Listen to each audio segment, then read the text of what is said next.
आदरणीय सम्मानित साथियों, मैं आज फिर से स्वागत करता हूं सत्य शोधक समाज के पाठशाला में अंधविश्वास मिटाओ और समृद्धि बनाओ। आदरणीय सम्मानित साथियों, आज फिर से मैं चर्चा करूंगा परम पराक्रमी राजा सलेश महाराज की। आदरणीय सम्मानित साथियों, राजा सलेश महाराज की लोक गाथाएं, जब हम राजा सलेश की बात करेंगे तो राजा सलेश में साहित्य की सारी विधाएं, जो नव रस होता है साहित्य में, उसमें चाहे वह करुणा का हो, प्रेम का हो, घृणा का हो, अदम्भ साहस का हो, विध्वंस का हो, माने साहित्य के जितने रस है, सब साहित्य गीत शायरी संगीत बिना रस का होता नहीं। और रस कहाँ से आता है? प्रेम से, मोहब्बत से। तो लोक साहित्य या लोक गाथा राजा सलेश पूरी तरह साहित्य के मापदंड पर खरा उतरता है। और यह लोक गाथा सवर्णों की लोक गाथा नहीं है। आदरणीय सम्मानित साथियों, मैं उसके बारे में एक बात आपको और स्पष्ट कर दूं। खिरहर में इंद्र पूजा होती थी। हम खिरहर में रहते थे और कन्हैया की नाच पार्टी आती थी। वहाँ उसमें गंगाराम जोकर होते थे। हम लोग हॉस्टल में रहते तो हॉस्टल की खिड़की को हटाकर खेत में चले जाते थे नाच देखने के लिए। जब कन्हैया मालिन का पाठ लेकर आता था और सलेश के प्रेम में वह जो करुणा करता था और अपने शरीर को मंच पर पटकता था, तो उसके हाथ की चूड़ियाँ फूटकर दर्शक के बीच में जाती थी। उसका हाथ लहूलुहान हो जाता था और सारे दर्शक उनके मालिन बिरह में रोते थे। रात भर रोते थे। हम भी देखकर रोते थे। और उसी ने राजा सलेश की जो प्रेम की गाथाएं हैं, बाद में दिनों में मुझे साहित्य की दुनिया में धकेल दिया।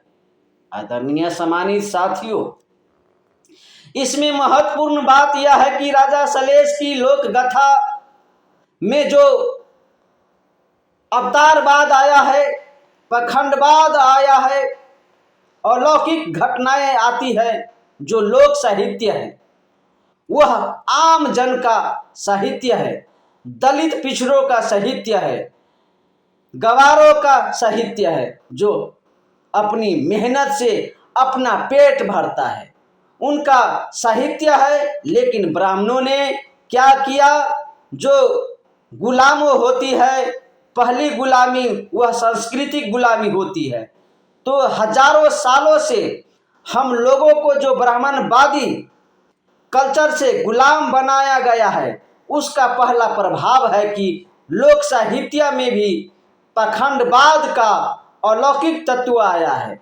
दूसरी जो महत्वपूर्ण बात है वह यह है कि हमारे लोग, जिनके कोई प्रोफेसर है, डॉक्टर है, इंजीनियर है, कलेक्टर है, वैज्ञानिक भी है, वो हनुमान चालीसा का पाठ करेगा, मंदिर में देवता के पास जाकर सिर झुकाकर, और वो दलित पिछड़ों का भाषण भी करेगा। तो हमारे जो पिछड़े दलित समाज के लोग हैं, राजनेता है, उनका भी पाखंडवाद है कि उन लोगों ने आज तक हमारे लोगों को सांस्कृतिक और आज़ादी नहीं दिलाई। और तीसरा सवाल है कि आप देखेंगे कि सलेश क्या करता है, तो मेरे लोगों को जिंदा करता है, वह भभूत देता है, तो जिनको संतान नहीं होता है तो उनको संतान भी होता है।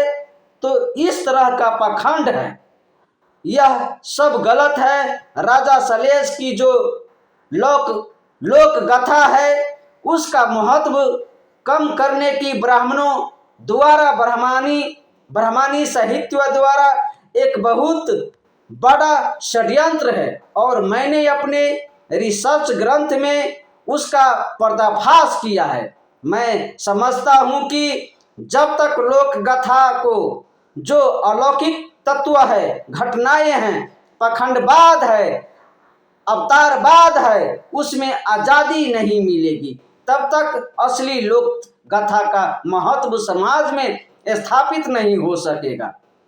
राजा सलेश की जो लोक गाथा है उसमें आज आप देखेंगे कि पहले समाज में सामंतवादी व्यवस्था थी, डोली लेने की प्रथा थी। अगर किसी गांव में कोई लड़की दुल्हन बनकर आती थी तो उस गांव में जो जमींदार होता था वह पहली रात डोली को अपने घर में लाता था और उसके दुल्हन साथ बलात्कार करता था। सारी की सारी लड़कियां उसके डर कर कांपती थी, उसके खिलाफ कोई बोल नहीं सकता था। तो चारों बहन मलिनियां सोचती है कि ऐसी बात अगर मेरी हुई तो जीना धिकार है। तो राजा सलेश ने जमींदारी डोली लेने की जो प्रथा थी उसके खिलाफ लड़ा और कई छोटे छोटे राजाओं को मारकर डोली प्रथा से समाज को आजाद किया। इसीलिए मोरंग राज में जो मालिन चारों बहनें थी वो सलेश से प्रेम करती थी और उनका प्रेम देखिए मोरंग मलिनिया का प्रेम क्या है और प्रेम की व्याख्या वह क्या करती है, सलेश की पाने के लिए क्या क्या करती है, उसका वर्णन मैं आपको बताता हूँ। एक बार जब सलेश से उनकी मुलाकात होती है तब वो कहती है, मलिनिया कहती है कि हे सुन सुन पियबा तोरा कहै छी, हे सुना सुना पियबा तोरा कहै छी, सुन सुन पियबा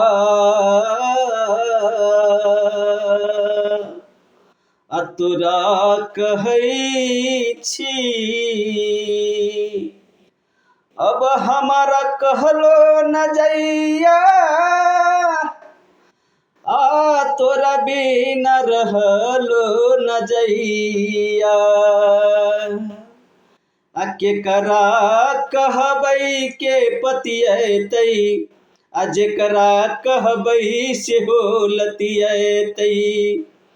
एहो अरही वन में खरही कटलियै, वृंदावन बिच बाँस कटलियै, अरहौती बाँस काटी कोरो चिरलियै, चाब बाँस काटी बती बनलियै।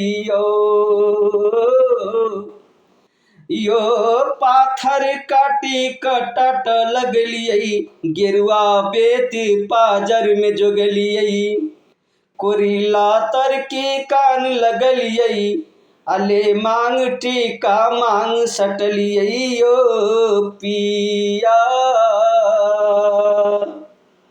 यो पिया सुन सुना तोहरा कहै छी, अब हमरा कहलो न जइया। इस प्रकार से मलिनिया अपनी वियोग में, राजा के वियोग में इस तरह से वो अपनी संवेदना रखती है और प्रकट करती है। नमो बुद्धाय।